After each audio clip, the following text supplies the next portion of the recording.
Mayong adlaw mga kabukid.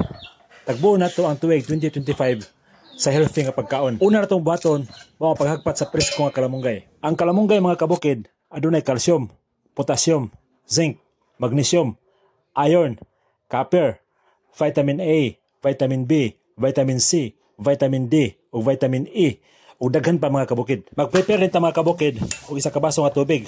Kato nga bugnaw, kato nga init para malukewarm siya mga kabukid. Iyaboy nato sa blender mga kabukid. Ato na lang yung blenderon mga kabukid para makuha ang juice sa kalamunggay. Salaon din nato mga kabukid para makuha ang juice sa kalamunggay. Mabilin ang residyo.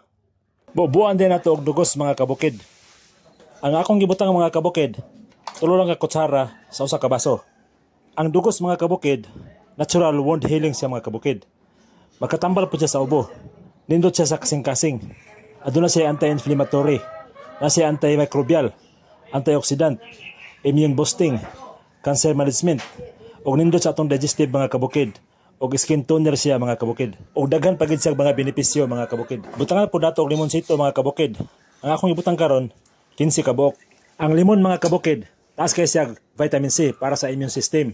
Makapa-elastic po siya sa atong panit mga kabukid. Wound healing gyapon siya. Makatabang siya sa pag-absorb sa iron sa mga pagkaon.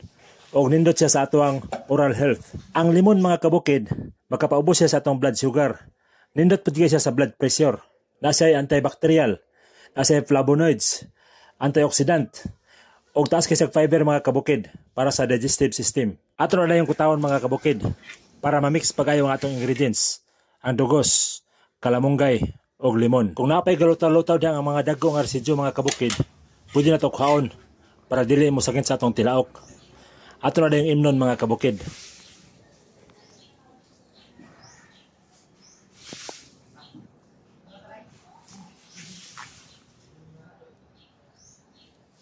Lami kayo mga kabukid.